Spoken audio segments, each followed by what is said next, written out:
जिंदगी में अच्छे लोगों की तलाश मत करो, खुद अच्छे बन जाओ। आपसे मिलकर शायद किसी की तलाश पूरी हो जाए। यदि आप उड़ नहीं सकते तो दौड़ो, यदि आप दौड़ नहीं सकते तो चलो, चल नहीं सकते तो रेंगते हुए चलो। हमेशा आगे बढ़ते रहो। अच्छी किताबें और अच्छे लोग तुरंत समझ में नहीं आते, उन्हें पढ़ना पड़ता है। जिंदगी में हौसला कभी मत हारना। क्या पता हौसला भी तेरे हारने का इंतजार कर रहा हो। मनुष्य का जीवन हमेशा उसके कर्म पर चलता है। जैसे मनुष्य के कर्म होते हैं वैसे ही उसका जीवन होता है। जो किया है वो अवश्य सामने आएगा, क्योंकि कर्म किसी के सगे नहीं होते। अकेले हो तो विचारों पर काबू रखो, और सबके साथ हो तो जुबान पर काबू रखो। कोई भी रिश्ता अपनी मर्जी से नहीं जुड़ता। आपको कब, कहाँ और किससे मिलना है ये ऊपर वाला तय करता है। मान और सम्मान की लड़ाई में कभी अकेले रहना पड़े तो रह लेना, लेकिन किसी के सामने खुद को टूटने मत देना, क्योंकि जब हम खुद का सम्मान करेंगे तभी दूसरों से सम्मान पाएंगे। दिल साफ और मकसद सही हो तो यकीन रखो किसी न किसी रूप में ईश्वर आपकी मदद करते हैं। किसी पर भी आंख बंद करके भरोसा नहीं करो, क्योंकि दुनिया इतनी भी अच्छी नहीं है कि आपके भरोसे को कायम रख सके। खत्म तो सब धीरे धीरे होता है, बस पता अचानक लगता है। मुश्किल वक्त दुनिया का सबसे बड़ा जादूगर है कि एक पल में वो आपके चाहने वालों के चेहरे से नकाब हटा देता है। गलती जीवन का एक पन्ना है, पर रिश्ता पूरी किताब है। जरूरत पड़ने पर गलती का एक पन्ना फाड़ देना, पर एक पन्ने के लिए पूरी किताब को मत खोना। किरण चाहे सूर्य की हो या फिर आशा की कि वो अंधकार मिटा देती। सब्र और सच्चाई एक ऐसी सवारी है जो अपनी सवारी को कभी गिरने नहीं देती। भरोसा रखिए, जब हम अच्छा कर रहे होते हैं तो हमारे लिए भी अच्छा हो रहा होता है। सही फैसला करना काबिलियत नहीं है, बल्कि फैसला लेकर उसे सही साबित करना ये काबिलियत। जैसे उबलते पानी में परछाई कभी नहीं दिखती, उसी प्रकार परेशान मन में भी समाधान नहीं दिखते। शांत होकर देखिए, सभी समस्याओं का समाधान मिल जाएगा। संसार में कोई भी मनुष्य सर्वगुण संपन्न नहीं होता, इसीलिए कुछ कमियों को नज़रअंदाज करके रिश्ते बनाए रखिए। जब किसी को किसी से रिश्ता खत्म करना होता है, सबसे पहले वह अपनी जुबान की मिठास खत्म कर देता है। आंखों में नींद बहुत है पर सोना नहीं है। यही समय है कुछ करने का, इसे खोना नहीं है। श्री कृष्ण कहते हैं, ना किसी के अभाव में जियो, ना ही किसी के प्रभाव में जियो। यह जिंदगी है आपकी, इसे अपने स्वभाव में जियो। रिश्ते को इस तरह से बचा लिया करो, कभी मान जाया करो और कभी मना लिया करो। मौन रहना एक साधना है और सोच समझकर बोलना एक कला।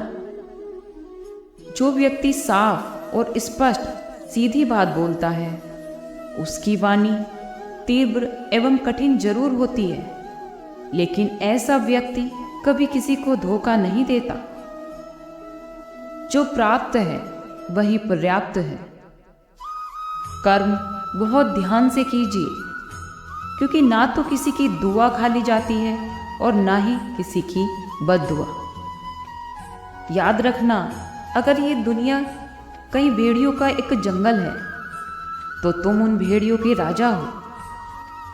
शिकार की तलाश में निकला भेड़िया उन भेड़ियों से ज्यादा भूखा होता है। जिन्होंने अपने शिकार को पा लिया। आपको बस इसी भेड़िए की तरह बनना है, जो अपने शिकार की तलाश में भूखा हो, उसका दिमाग तेजी से काम कर रहा हो कि भूख को कैसे मिटाया जाए। और ये भूख है कामयाबी की, दूसरों से कुछ अलग कर दिखाने की। लोगों की निंदा से परेशान होकर रास्ता ना बदलना, क्योंकि सफलता शर्म से नहीं, साहस से मिलती। जीवन में अगर आपको कोई रोकने टोकने वाला है तो उसका एहसान मानिए, क्योंकि जिन बागों में मालिया नहीं होते वो बाग जल्दी उजड़ जाते हैं। जो लोग मन में उतरते हैं उन्हें संभाल कर रखिए, और जो लोग मन से उतरते हैं उनसे संभल कर रहिए। किसी को धोखा देकर आप ये मत समझो कि आप कितने चालाक हो, बल्कि ये समझो कि आप पर उसको कितना भरोसा है। इंसान की एक फितरत है कि अगर आप उसकी सहायता ना करो तो वो बाकी की गई सहायताओं को भूल जाता है। घमंड के अंदर ये सबसे बुरी बात होती है कि वह सामने वाले को यह कभी महसूस नहीं होने देता कि वह खुद ही गलत है। हमेशा याद रखना कि समस्याओं का कोई आकार नहीं होता, वो तो आपके हल करने की क्षमता के अनुसार बड़ी या छोटी होती है। किसी के सामने गिड़गिड़ाने से ना तो इज्जत मिलती है और ना ही मोहब्बत। इसीलिए अपने स्वाभिमान को हमेशा बनाए रखना। अगर आप में काबिलियत होगी तो वो खुद चलकर आपके सामने आएगा। कभी नाराज मत होना ये सोचकर कि काम मेरा और नाम किसी और का हो रहा है। यहाँ सदियों से रुई और तेल जलते हैं और लोग कहते हैं दीपक जल रहा है। यदि आपके संघर्ष बड़े हैं तो आपके सपने छोटे कैसे हो सकते हैं। यदि आपका कोई विश्वास तोड़ता है तो आप उसका धन्यवाद करना। वही आपको सिखाता है कि विश्वास हमेशा किसी पर सोच समझ कर करना चाहिए। ये इंसान बहुत ही खुदगर्ज है।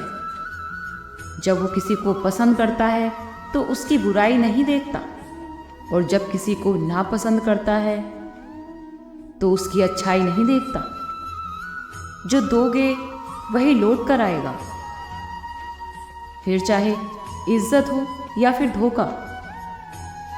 लोग कहते हैं कि मेरा तो समय ही खराब चल रहा है, मुझे समझ नहीं आता मैं क्या करूं, कैसे अपने बुरे समय को अच्छे समय में बदलूं। सच तो ये है कि आपको एक चीज जो बुरे समय में ज़रूर करनी चाहिए, और बहुत से लोग यह चीज़ करना छोड़ देते हैं। चलिए इसे समझते हैं इस कहानी के माध्यम से। एक बार एक गरीब किसान था। वह गरीब था, मेहनती था, खुश था। वह रोज़ सुबह केवल भगवान के पास रोज़ सुबह मंदिर जाकर भगवान के आगे हाथ जोड़कर प्रार्थना करता था।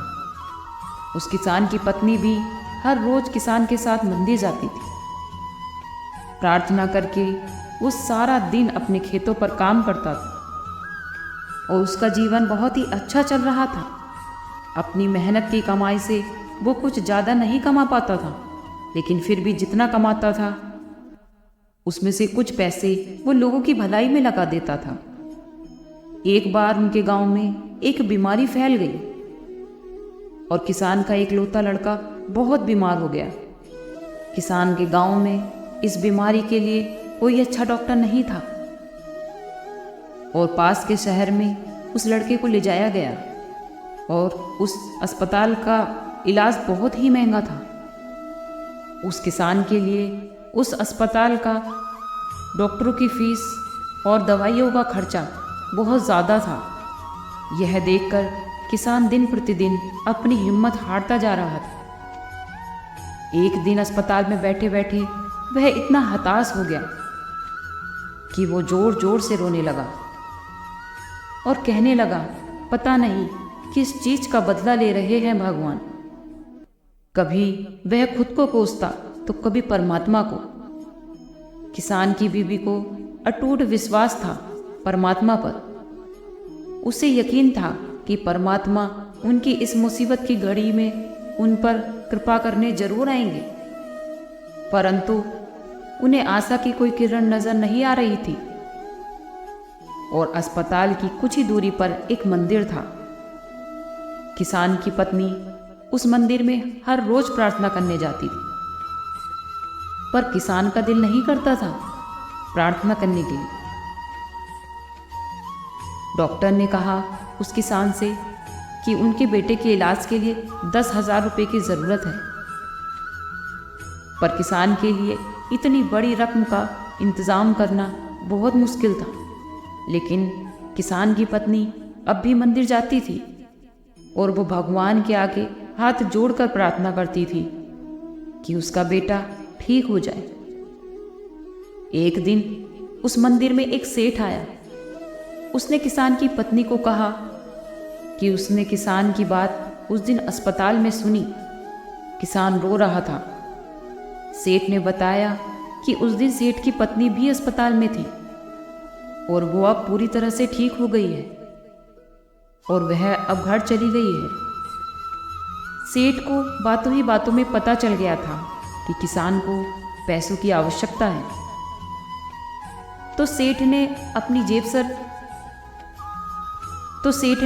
जेब से पैसे निकालते हुए कहा कि उसके पास इस समय सिर्फ 10,000 रुपये ही हैं और वह उसे रख ले। फिर सेठ ने एक कागज़ पर अपना पता लिखते हुए कहा कि अगर आपको पैसों की और ज़रूरत हो तो बेहिचक मांग लें। तभी उस किसान की पत्नी ने उन्हें उत्तर दिया कि इस कागज़ की कोई आवश्यकता नहीं है। वो जानती है कि ये पैसे किसने भिजवाए और जिसने उसे ये पैसे दिए हैं वो परमात्मा हमेशा उसका ख्याल रखेंगे। दोस्तों, ये कहते हैं कि अटूट विश्वास ये बहुत ज़रूरी है जो हम अपने बुरे वक्त में खो देते हैं। पर उस औरत ने नहीं खोया। उसने तो उस सेठ का लिखा हुआ कागज भी नहीं पकड़ा, क्योंकि वो जानती है कि परमात्मा हमेशा उनके साथ है, कि श्री कृष्ण सदैव उनके साथ हैं। श्री कृष्ण कहते हैं, जो मेरा ध्यान करते हैं मैं उन्हें वो प्रदान करता हूँ जो उनके पास नहीं है, और जो उनके पास है मैं उनकी रक्षा करता हूँ। तो इसीलिए बहुत ज़रूरी है कि हमें अपने बुरे वक्त में अपने परमात्मा का साथ कभी नहीं छोड़ना चाहिए। तो आज के लिए इतना ही। फिर मिलते हैं कल एक नई वीडियो के साथ। खुश रहिए, स्वस्थ रहिए।